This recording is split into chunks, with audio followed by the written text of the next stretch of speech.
everyone. Welcome to the second lecture of week 6 on modernization and creative communication. So, today we will learn about radio broadcasting and communication. Now, in the previous two lectures, we have focused on the two techniques of communication. One was the letters and the other was the telephone. And now we will focus on the radio broadcasting. Now, see, the advent of radio in the 1920s and 1930s marked a transformative period in the history of communication.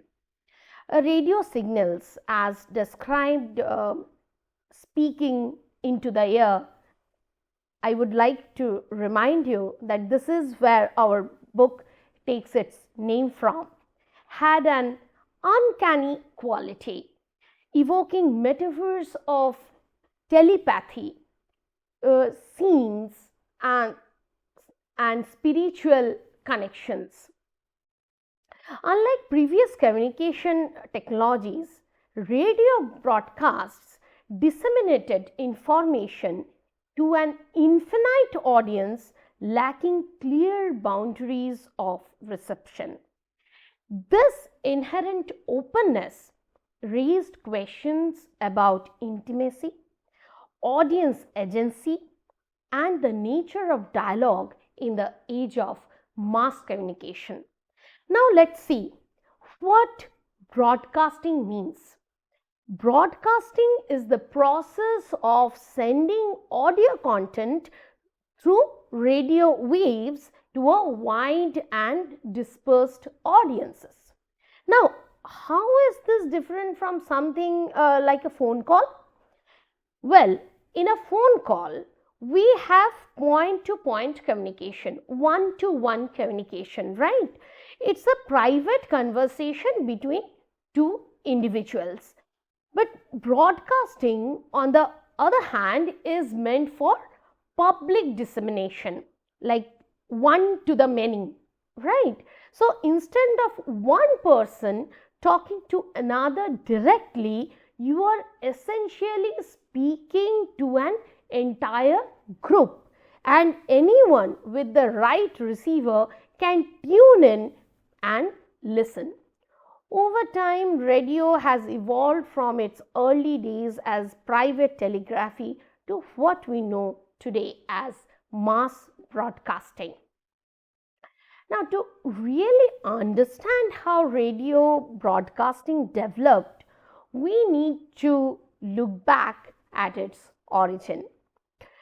In the 1890s, Guglielmo Marconi invented the wireless telegraph, right?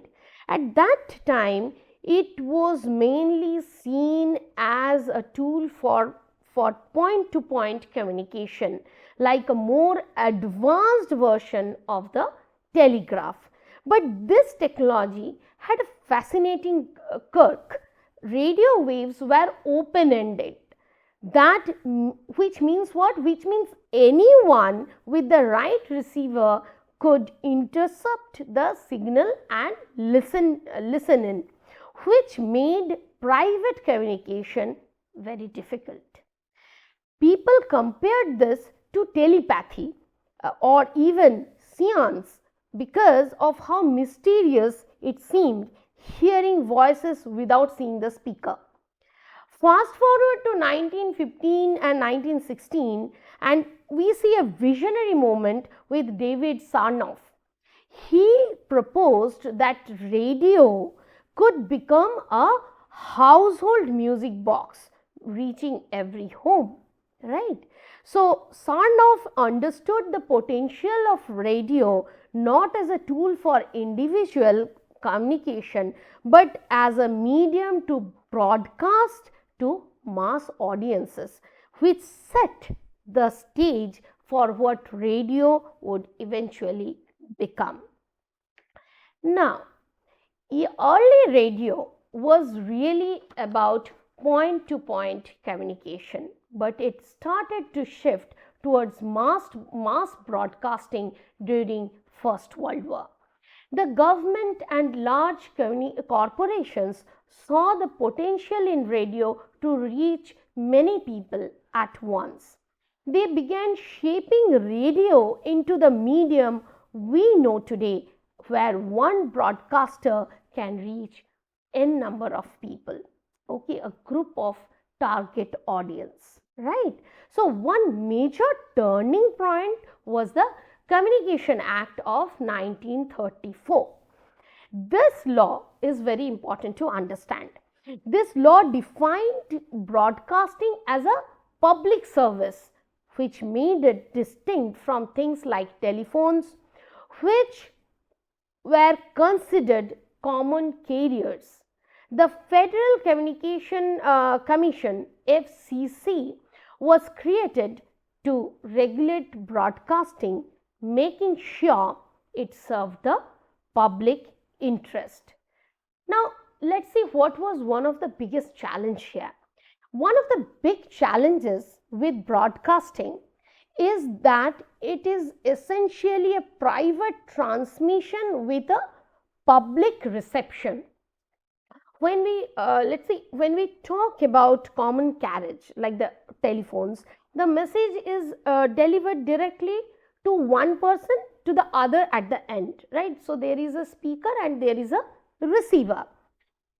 But broadcasting sends out a signal that anyone can receive, but there's no guarantee that it will reach or resonate with a specific person.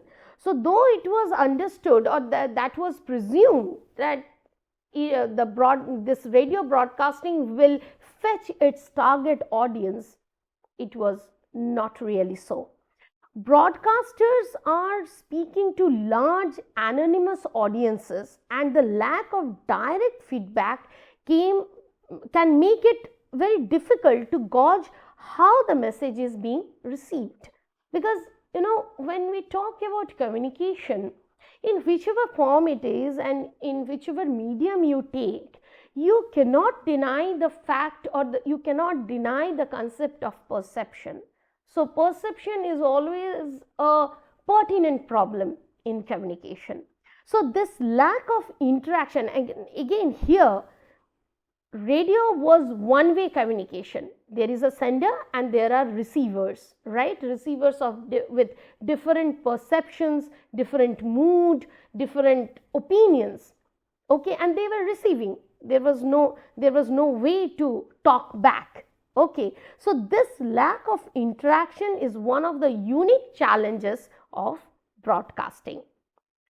Now, here's something very interesting about radio that might seem again a little eerie. There's something that I was talking about, the telephone, right? Here also, in case of radio, there is the same thing happens. Radio takes away the physical presence of the speaker. Again, see, what we are left with is just the voice, which can feel strange or disconnected. In telephone, at least you open up your identity, you share your identity, who is speaking to whom, and even these two individuals know each other or introduce each other before they make the interaction, they make the conversation. But this is something that was not there, because for him, in radio broadcasting, message is more important than the speaker, right? So in 1936, Rudolf Arheim coined the term voices without bodies to describe this phenomena. So voice, the message, becomes important here. People were used to this face-to-face communication where they could see the speaker, read their body language and respond to these visual cues, or the non-verbal cues that we talk about. But this was not present when this radio came into play. So but with radio, all these non-verbal signals, the physical non-verbal signals were vanished, they were gone. So it created a new form of communication that disrupted the traditional sense of intimacy we were used to, right? Now, building on that idea, one of the biggest issues with radio broadcasting was the erosion of intimacy. Broadcasters were now speaking into a microphone, not to a live audience. They couldn't see the people they were addressing, so there was no applause, no laughter, or any of the feedback performers normally relied on. So, no feedback was there. As I mentioned, it was very one way communication. And we go back, I think radio brought back the idea of Aristotelian concept of communication. There is a speaker, there is a message, and there is a receiver, right? So, in 1924, Herbert Hoover, who later became the president of the United States, complained about this. He called it I quote what he called it deadly inexpressive microphone, because it was so difficult to connect with people when you couldn't see them or hear them. Performers especially found it very hard, because they missed the energy and response of a live audience, right? And it's then for the speaker it becomes ultimately very uncanny. They do not get that encouragement that they used to get earlier when there was a physical interaction or physical public speaking. Okay, now broadcasters knew they had to find ways to rebuild the lost sense of intimacy. So that came up as a challenge for them. One way they did this was through compensatory dialogism, which means they started speaking directly to the audience, almost as if they were having a conversation with each listener individually. To create a sense of participation, radio shows encouraged listeners to write in fan letters or take part in contests. This gave the audience a chance to interact even if it wasn't live. Okay, so another technique was introduced, and this technique was live studio audiences for some broadcasts, right? So this allowed performers to get at least immediate feedback, some feedback they would be getting through this kind of a technique. And how it helped them? It helped them to recreate the feeling of a live performance, right? So over time, new radio genres developed, like domestic dramas and soap operas, that had a more conversational and familiar tone through which at least audience can get connected with, right? So these formats brought a fresh air, a sense of connection back to the radio. Comedies also took advantage of live audiences and used internal dialogues to stimulate interactions, making the experience feel more dynamic, right? But despite all these challenges, radio still managed to create a sense of mass participation. And one of the most important or one of the most powerful things about radio is that it brought people together. Even though they were physically separated, still they were united, right? Cantrell and Alport, two psychologists from the 1930s, talked about how radio created what they called a consciousness of kind. What is this? Essentially, people felt like they were part of a larger community because they were all listening to the same broadcast, having the same experience at the same time. These were imagined communities, okay, and where listeners felt connected to others they would never meet simply by tuning to the same programs. Now, there's something special about live broadcasting. It's more authentic and feels more immediate because anything can happen in the moment. One famous example is Franklin D. Roosevelt's fireside chats. Roosevelt was able to build a huge amount of trust with the American public by using live radio. He spoke directly to them as in a casual, intimate way, even doing small things like asking for a glass of water during broadcast. This humanized him and made people like him, like he was speaking to them very personally. Another example I would mention here is Kate Smith's Word Drive in 1943. She did a live marathon radio broadcast to raise money during Second World War, and people responded to her sincerity and dedication. The live format gave these broadcasts a sense of urgency and authenticity that pre-recorded content just couldn't match. Now, as radio grew, so did its connection to advertising, right? Radio station needed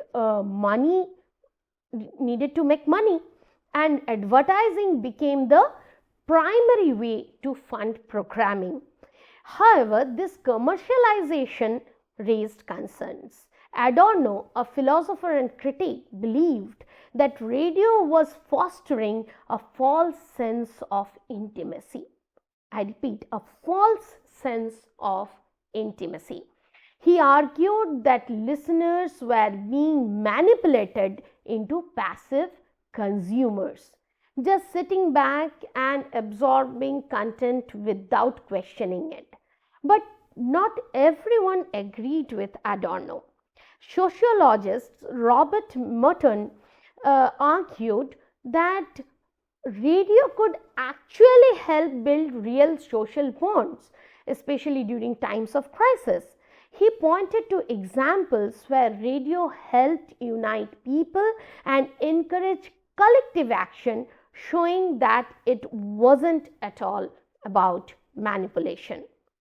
So, to wrap up, I would say radio broadcasting completely transformed communication. It allowed us to reach mass audience in a way that was never possible before. But along with this transformation, along with this kind of a transformation came new challenges. What are the challenges? Number one, questions about intimacy. Number two, sincerity, and the fact that communication was now disembodied. Okay, so but then despite these issues, radio succeeded in creating a sense of community and shared experience. It shows us the potential of mediated communication to foster human connection, and even when we are separated by distance. Thank you.